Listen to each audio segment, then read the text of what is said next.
স্বাস্থ্য ভালো রাখার কয়েকটি সহজ উপায়। নতুন বছরে নিজের স্বাস্থ্যের দিকে সবচেয়ে বেশি মনোযোগ দেওয়ার কথা ভাবছেন। আপনি হয়তো ভাবছেন নিয়মিত যোগব্যায়াম করে, হাঁটাহাঁটি করে, খাদ্য তালিকার শর্করা ও চর্বি জাতীয় খাবার নিয়ন্ত্রণ করে স্বাস্থ্য সুরক্ষার পথে চলবেন। কিন্তু যদি হঠাৎ বলা হয় যে কষ্ট করে অত কিছু করার দরকার নেই, বরং একটা মাত্র কাজ করলেই চলবে, তাহলে আপনি কি করবেন?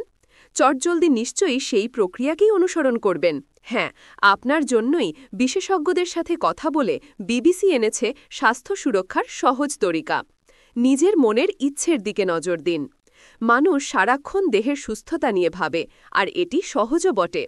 কিন্তু ব্রিটেনের এক্সেটার বিশ্ববিদ্যালয়ের স্পোর্টস ও এক্সারসাইজ বিষয়ক শিক্ষক ড নেডাইন স্যামি বলেছেন, আমাদের নিজেদের মনের ওপরে বিশেষ খেয়াল দেয়া দরকার। তার মতে, আত্মসচেতনতা বাড়িয়ে মনের ওপরে আমাদের নিয়ন্ত্রণ বাড়ানো সম্ভব। ড স্যামি বলছিলেন, আত্মসচেতনতা এমন এক জিনিস যা মানুষকে তার নিজের আবেগ, অনুভূতি ও ইচ্ছে অনিচ্ছা অনেক নিবিড়ভাবে চিনতে সহায়তা করে। তার মতে, নিজের অনুভূতিকে চেনার মধ্য দিয়েই মানুষ নিজের স্বাস্থ্য ও সুরক্ষার দিকে সবচেয়ে বেশি মনোযোগ দিতে পারে। নিজের সম্পর্কে ব্যক্তির ধারণা যত নির্ভুল ও গভীর হবে, ততই সে তার নিজের শক্তি ও দুর্বলতার দিকগুলো জানবে। এই জানার মাধ্যমেই নিজের দুর্বলতাগুলোকে কাটিয়ে ওঠা সম্ভব হয়ে ওঠে বলে মনে করেন ড স্যামি। সপ্তাহে ৩০ পদের সবজি ও ফল-ফলাদি। লন্ডন কিংস কলেজের একজন গবেষণা ফেলো ড মেগান রসি বলছিলেন, শুধু বেশি করে সবজি ও ফল-ফলাদি খেলেই হবে না, এর মধ্যে বিভিন্ন জাতের ভিন্নতাও থাকা জরুরি দরকার। ড রসির মতে, প্রতি সপ্তাহে সব পদ মিলিয়ে যদি ভিন্ন ভিন্ন ৩০ পদের সবজি ও ফল-ফলাদি খাওয়া যায়, তবে তা স্বাস্থ্যের জন্য খুবই ভালো। আমাদের পাকস্থলিতে মাইক্রোবায়োম বলে একটি ব্যাকটেরিয়া আছে। এই ব্যাকটেরিয়া মানুষের সুস্বাস্থ্যের ওপরে গভীরভাবে প্রভাব ফেলে।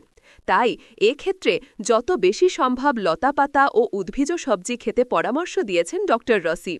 বেশি করে হাসুন। ড জেমস গিল বলছেন, মানুষের উচিত সুখী হওয়ার চেষ্টা করা।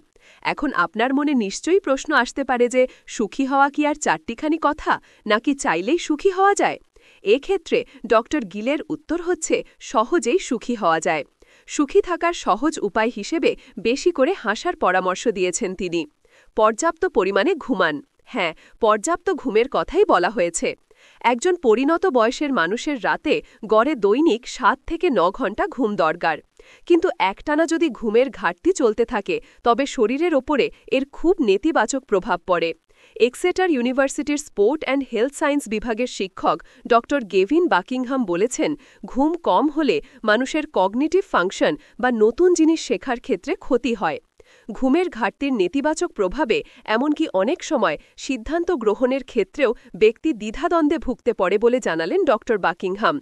তাই দেহ ও মনের স্বাস্থ্য সুরক্ষায় পর্যাপ্ত ঘুমের কোনো বিকল্প নেই। গ্রন্থনা অধ্যাপক মহসিন আলী আঙ্গুর, সম্পাদক ও প্রকাশক, মুজিবনগর খবর.com, মেহেরপুর।